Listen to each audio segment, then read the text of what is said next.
ഒരു ദിവസം ഒരു കാട്ടിൽ വലിയ തീപിടുത്തം ഉണ്ടായി.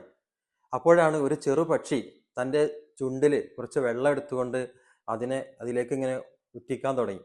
ഇത് കണ്ട് മറ്റു മൃഗങ്ങളും പക്ഷികളും ഒക്കെ അവനെ കളിയാക്കി. നീ ഇതുകൊണ്ട് ഇത്തിരി വെള്ളം ഒഴിച്ചാൽ ഇത് തീ അണയുമോ? അപ്പോൾ ചിരിച്ചുകൊണ്ട് ആ പക്ഷി പറഞ്ഞു, ഞാൻ എൻ്റെ ഭാഗം ചെയ്യുകയാണ്, എനിക്കിതേ ആവൂ. അങ്ങനെ അത് കണ്ടപ്പോൾ മറ്റു പക്ഷികൾക്ക് തോന്നി, നമ്മളെല്ലാവരും കൂടി ഇത് ചെയ്യാം. അങ്ങനെ എല്ലാവരും ഓടി വന്ന് എല്ലാവരും ഇതേപോലെ വെള്ളം കൊണ്ടുവന്ന് ഒഴിക്കുകയും മണിക്കൂറുകൾക്കകം തീ അണയുകയും ചെയ്തു.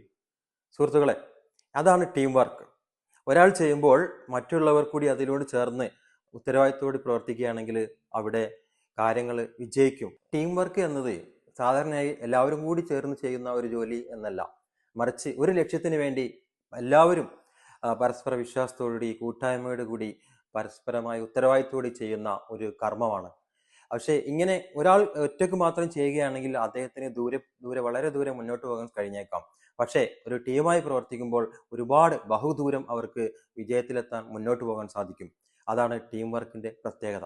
നല്ല ടീം പരസ്പരം മത്സരിക്കുന്നില്ല, മറിച്ച് ഒന്നിനെ വളർത്തുകയാണ് ചെയ്യുന്നത്. ഈ ടീം വർക്ക് ഫലപ്രദമാകണമെങ്കിൽ 4 കാര്യങ്ങൾ ഉണ്ടായിരിക്കണം. ഒന്നാമത്തത് ട്രസ്റ്റ്, രണ്ടാമത്തത് കമ്മ്യൂണിക്കേഷൻ, മൂന്നാമത്തത് റെസ്പോൺസിബിലിറ്റി, നാലാമത്തത് കൊളാബറേഷൻ. ഇതിൽ ട്രസ്റ്റ് അതായത് വിശ്വാസം എന്ന് പറയുന്നത് പരസ്പരം നമ്മളെ ടീമിലുള്ള അംഗങ്ങൾ തമ്മിലുള്ള അവരുടെ കഴിവിൽ വിശ്വാസം പരസ്പരം ഉണ്ടായിരിക്കണം. രണ്ടാമത്തത് കമ്മ്യൂണിക്കേഷൻ, അവർ തമ്മിലുള്ള തുറന്ന ആശയവിനിമയം ഉണ്ടായിരിക്കണം. പരസ്പരം കാര്യങ്ങൾ ചർച്ച ചെയ്യാനും തുറന്നു പറയാനുള്ള ഒരു അവസരം ഉണ്ടായിരിക്കണം. അതുപോലെ തന്നെയാണ് റെസ്പോൺസിബിലിറ്റി, ഉത്തരവാദിത്വം എന്നുള്ളത്. പരസ്പരം ഒരാളുടെ വിജയത്തിൻ്റെയും പരാജയത്തിൻ്റെയും ഉത്തരവാദിത്വം മൊത്തം ഏറ്റെടുക്കാൻ സാധിക്കണം.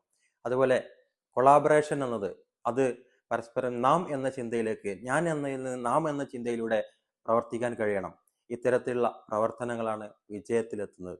ഒരാൾക്ക് ഒറ്റയ്ക്ക് പ്രവർത്തിക്കുകയാണെങ്കിൽ വിജയിക്കാൻ സാധിക്കും, പക്ഷേ ഒരു ടീമായിട്ട് പ്രവർത്തിക്കുമ്പോൾ അത് ചരിത്രം സൃഷ്ടിക്കും. അതുകൊണ്ട് തന്നെ ഒരുമിച്ച് പ്രവർത്തിക്കൂ, ഒരുമിച്ച് വളരൂ, ഒരുമിച്ച് വിജയിക്കൂ.